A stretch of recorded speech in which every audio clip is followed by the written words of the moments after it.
ኮርፖሬሽን አሚኮ በቀጥታ እየተላለፈ የሚገኘውን የቅዳሜ እኩለ ቀን ዜና መጽሔታችንን ነው ተመልካቾች። በዚሁ የምናልፈው ወደ ቢዝነስ መረጃዎቻችን ይሆናል። መረጃዎቹ ልታደርሰን ደግሞ ሳምራይት ሙልጌታ እዚህ ስቱዲዮ እየጠበቀችን ትገኛለች። ሳምራይት የአየር ሰዓቱን ላንቺ ለቃለሁ። አመሰግናለሁ ተሾመ። አብረን እንቆይ ተመልካቾች።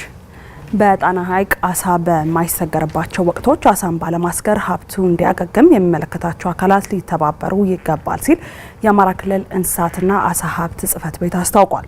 ጽሕፈት ቤቱ በጣና ዳርቻ በሚገኙ ቀበሌዎች የህገወጥ አሳ ማስገር ግብረ ኃይል ጋር ውይይት አድርጓል። በጣና ሐይቅና በገባር ወንዞች አሳ በሚራቡባቸው ወቅቶች አሳን ባለማስገር አካላት ላይ የተጠናከረ እርምጃ እንዲወሰድም ጠይቋል። ተመስገን ዳረጎት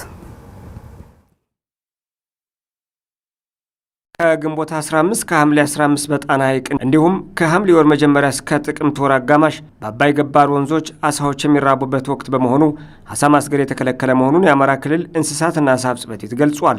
በጣና ሐይቅ ያለውን የአሳ ሀብት መመናመን ለመመለስ አሳ አስጋሪዎች አሳዎች በሚራቡባቸው ወቅቶች አሳ ባለማስገር ኃላፊነታቸው እንዲወጡ ጽሕፈት ቤቱ ጠይቋል። ጣና ከግንቦት 15 እስከ ሐምሌ 15 ድረስ ጣና ሐይቁ ሙሉ ለሙሉ ከማስገር ዝግ ይሆናል። ይህ የሚሆነው የቀረሱ አሳ መራቢያ ወቅት ስለሆነ ነው። ገባር ወንዞቹ ደግሞ ከሐምሌ ወር መጀመሪያ እስከ ጥቅምት ወር መጨረሻ ድረስ ከአሳ ማስገር ዝግ ይሆናሉ ነው አዋጃችን የሚለው። ገባር ወንዞቹ ላይ ነጭ አሳ ከጣና ወጥቶ በወንዙ እስከ 74 ኪሎ ሜትር በገባር ወንዙ ላይ ሄዶ እንቁላሉን ጥሎ ተመልሶ ነው ወደ ሐይቁ የሚመለስ። ስለዚህ በዚህ ወቅቶች በመራቢያ ወቅቶቻቸው አሳ ማስገር አለ።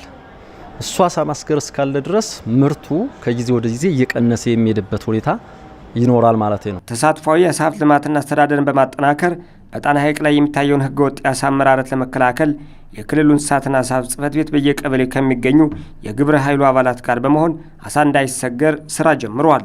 በቅርቡ በተጀመረ ስራ በጣና ሐይቅ አሳ በማይሰገርባቸው ወቅቶች አሳ እንዳይሰገር የማድረግ እንቅስቃሴ መጀመሩን የግብረ ኃይሉ አባላት አስታውቋል። ፖሊሶች የራሳቸውን ፓትሮል ያዙ 12ቱን ህገወጥ አስጋሪ ጉልበታዊ ነኝ የሚለውን አምተው ሲያስሩት እባካቸውን ደግመን አናሰግርም ፍቱን እኛ ራሱ ጠቋሚ እንሆናለን በሚል እነዛን በምክር ተለቀቁ። በዛ ምክንያት አሁን ጣና ላይ ቀጣለ። ሁለተኛ አሁን ኦልሞስት እንግዲህ 2 ሳምንት እየሞላው ነው። ሌላኛው ሁለተኛው ደግሞ የተሰራው ስራ ምንድነው? ይሄኛው ልጨርስልህ። ሁለተኛው የተሰራው ስራ ምንድነው? ቅዱስ ሚካኤል አካባቢ ያሉትን አሳ ቤቶች ታውቋቸዋላችሁ። እነሱን አሳ ቤቶች በሙሉ ሰብስበን አሳ ነጋዴዎችን በሙሉ ሰብስበን ግንዛቤ ፈጠር። እነሱ ምንድነው ያሉት? እነሆ አይደለም ለ2 ወር ለ3 ወር እውነት እንደዚህ ሆኖ የሚመለስልን ከሆነ አይደለም አቋም የሚዋጣ ነገር ካለ እናዋጣለን የሚል ነገር አቋም ያዙልን። አሁን የትኛው ነጋዴ ይረከብ የሚመለከታቸውን የቀበሌ የጸጥታ አካሎችና የፖሊስ ኦፊሰሮችን በመያዝ ለምሳሌኛ የጀልባ አለን የአስጋሪዎች ጀልባ አለ እሱን ይዘን በመንቀሳቀስ አጠቃላይ ከግንቦት 15 እስከ ሐምሌ 15 የማይሰገር መሆኑንና በዛ ቀን ቢገኝ ደግሞ እዛ ውጭ ሲያሰግር ቢገኝ በህግ የሚቀጣ መሆኑን ግንዛቤ ፈጥረናል። ሰብስበን አናግረናቸዋል። አሁን በቀበሌያችን ላይ ያሉ አሳ አስጋሪዎች ስራ ውጭ ናቸው፣ አሁን አይሰሩ።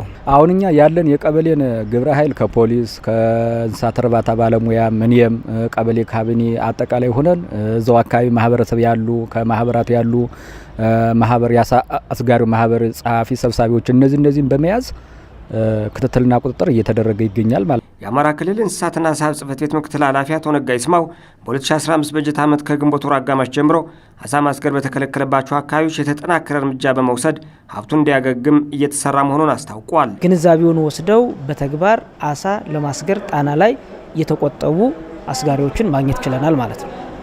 ነገር ግን ይህን ስናደርግ አሁንም ቢሆን ባለው ፋይዳና ጠቀሜታ የዝግ ወቅቱን ለ2 ወራት የሚቆየው ለማን እንደሚጠቅምና ምን ትርጉም እንዳለው ባለመረዳትና የአጭር ጊዜ ፍላጎታቸውን ብቻ በማየት ዛሬ ከእጅ ወዳፍ የሚያደርጉትን አሳ የማስገር ሁኔታ ብቻ በመገንዘብ አሁንም ቢሆን ቀጣይ ስራ የሚጠይቀን እንዳለ ተወያይተናል ማለት ነው። ተገቢ ያልሆኑ የአሳ ማስገሪያ መሳሪያዎችን ቁጥጥርም እየተከናወነ ነው።